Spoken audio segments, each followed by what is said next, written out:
La paix.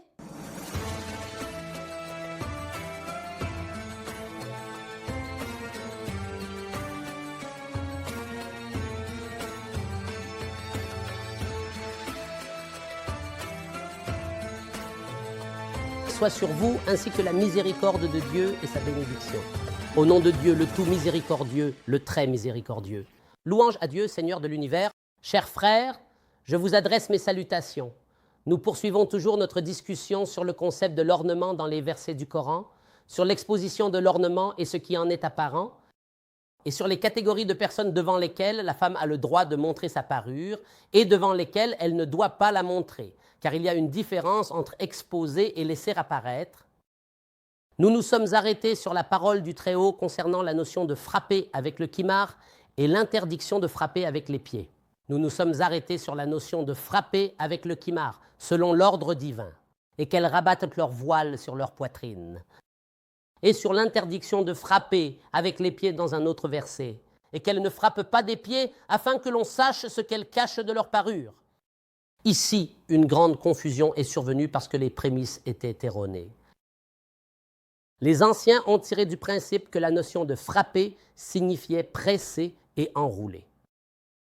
C'est-à-dire que frapper avec leur voile signifie enrouler ou presser. Et cette notion est complètement inversée. Avant d'appliquer la notion de frapper au voile et aux pieds, nous voulons d'abord clarifier ce que signifie le concept de frapper dans le Coran. Le concept de frapper signifie la séparation et l'éloignement dans tout le livre de Dieu. La notion de frapper n'a rien à voir avec le mouvement de la peau ou l'action de presser. C'est-à-dire que frapper un tel et un tel ne signifie pas qu'on l'a fouetté, car la notion de fouet, ou ce qu'on appelle al-hayt dans le Coran, est venue clairement avec le terme explicite « fouetter chacun d'eux 100 coups de fouet ». Il n'a pas dit « frappez-les 100 fois », mais bien « 100 coups de fouet ». Donc la notion de frapper signifie la séparation et la distinction entre les choses. Dieu Tout-Puissant a dit « Lorsque vous parcourez la terre, il ne vous sera pas reproché de raccourcir la prière ». Que signifie parcourir la terre? Cela veut dire s'éloigner, ce qui concerne le voyageur. Et il a établi entre eux une porte, une séparation. La séparation a été faite entre eux, une porte dont l'apparence est la miséricorde et l'intérieur venant de son côté est le châtiment. Et inversement, ici, frapper signifie la séparation. Et si nous examinons un autre verset, nous constatons que la notion de frapper ne peut pas être cohérent avec ce geste que nous associons habituellement à la notion de frapper. La parole de Dieu Tout-Puissant, lorsque vous rencontrez ceux qui ont mécru, frappez leurs coups, puis, lorsque vous les avez dominés, liez-les solidement. Frapper les coups avec l'épée signifie trancher. Lorsque tu rencontres ceux qui ont mécru, frappe leurs coups, c'est-à-dire toucher avec l'épée. Alors frapper au-dessus des coups. Que signifie frapper ici? On pourrait penser au premier abord que cela veut dire faire ce geste ou trancher les coups avec des épées. Mais si cela signifie tuer, alors pourquoi lier solidement le mort après l'avoir tué? C'est-à-dire tu l'as tué, alors pourquoi attaches-tu encore le lien? Pourquoi donc l'attacher? C'est une logique, mais une logique absurde. Laisse tomber tout le reste. Si tu rencontres ceux qui ont mécru, alors frappez les coups. Très bien, nous avons dit que frapper signifie couper. Mais alors, lorsque vous les avez maîtrisés, c'est-à-dire que vous avez pris le dessus sur eux, alors liez-les solidement. Bon, tu as frappé le coup, tu l'as séparé, il est mort, alors pourquoi viens-tu l'attacher? Donc, le sens de frapper ici signifie la séparation. La séparation ne consiste pas à séparer le coup du coup. Il s'agit de séparer les blocs compacts de l'armée afin de pouvoir les capturer et les lier. Parce que naturellement, les armées combattent en formation serrée. Bien sûr, dans le contexte historique, l'armée avançait en rang serré, ne laissant aucune ouverture pour que l'ennemi puisse s'infiltrer dans ses rangs.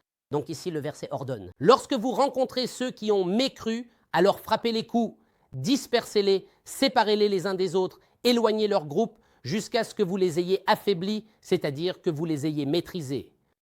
C'est-à-dire que chacun se retrouve isolé, sans personne à côté de lui pour le défendre, alors pourquoi lier les captifs?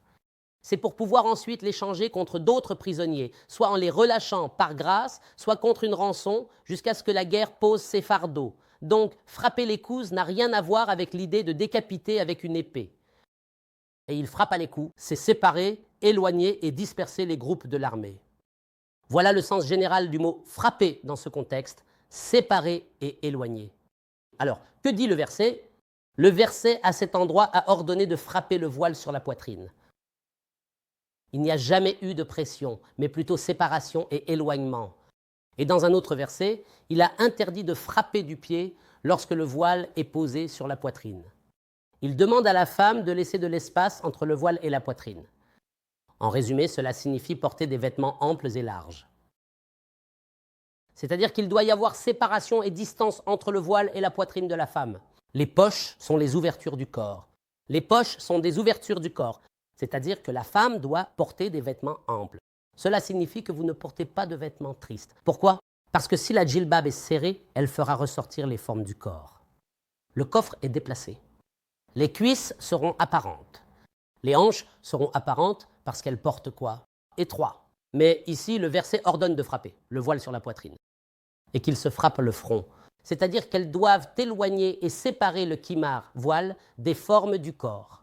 Ainsi, le verset demande de porter des vêtements amples et larges, de sorte que les formes du corps ne soient pas visibles et donc rien ne soit apparent. Quant à l'autre verset, ici frapper, faire du bruit est interdit. Et qu'elles ne frappent pas le sol avec leurs pieds, afin que l'on ne sache pas ce qu'elles cachent de leur parure. Ici, la parure a été interprétée comme étant l'anclet ou le bracelet de cheville. Alil Amna de Hajl, comme le dit le poète et parolier. Le hajjal ou le kalkal est le bijou que la femme porte à la cheville. Ils disent que le verset ordonne à la femme de ne pas frapper le sol avec ses pieds. Qu'est-ce que cela signifie? Cela signifie qu'elle ne doit pas taper le sol avec ses pieds afin que le son du bracelet de cheville ne soit pas entendu. Mes amis, en réalité, dans la vie que nous menons actuellement ou dans la plupart des sociétés islamiques des pays arabes, y a-t-il encore une femme qui porte le khalkhal ou le hajjal à ses chevilles? Ceci est un principe. Le deuxième principe. Notre Seigneur a dit « et qu'elles ne frappent pas le sol de leurs pieds afin que l'on sache ce qu'elles cachent de leur parure ». Alors, si la parure est le khalkhal, que se passerait-il si elle était vue? Dieu n'a pas dit « afin qu'on n'entende pas ». Ici, il n'est pas question d'entendre la parure, mais bien de la connaître. Et la connaissance, c'est la perception des détails d'une chose. C'est cela le concept de la connaissance. La connaissance, c'est percevoir les détails. Donc il y a une parure dont il ne faut pas que les autres perçoivent les détails. C'est pourquoi la femme a été ordonnée de ne pas frapper le sol de ses pieds. Et nous avons dit que le concept de frapper signifie s'écarter. Alors, de quoi parle ce verset? Le verset parle des bonnes manières à adopter par la femme lorsqu'elle est assise, à savoir qu'elle ne doit pas écarter ses jambes en position assise, tout simplement. Elle ne doit pas écarter ses jambes en s'asseyant. En d'autres termes, lorsqu'une femme s'assoit, ses jambes doivent rester serrées et rapprochées l'une de l'autre. C'est le sens dans le langage courant. Ne soyez pas si évident. C'est-à-dire qu'elle ne doit pas s'asseoir en écartant les jambes. Ses jambes devraient être différentes. Ici, il y a une négation et qu'elles ne frappent pas. C'est-à-dire qu'elles ne doivent pas écarter leurs jambes en position assise. Pourquoi? Pour que l'on ne découvre pas ce qu'elles cachent de leurs atours. Car il y a ici une parure qui par nature doit rester cachée et dont rien ne doit être visible. Rien qu'en écartant les jambes, on pourrait voir d'elles ce que seuls les époux ont le droit de voir. Voilà en résumé. Cela peut être réducteur par rapport au concept général de la parure. Il y a la parure apparente et la parure visible.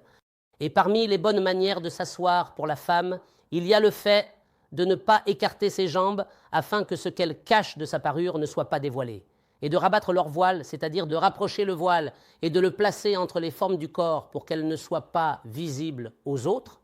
Ainsi, ici, le verset ordonne deux comportements, l'un concernant le voile, l'autre concernant les jambes.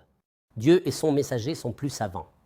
Chers amis, jusqu'à ce que je vous retrouve dans de prochains épisodes autour d'un autre axe et d'un autre sujet, je vous laisse sous la protection et la garde de Dieu. Que la paix, la miséricorde et les bénédictions de Dieu soient sur vous par Dieu.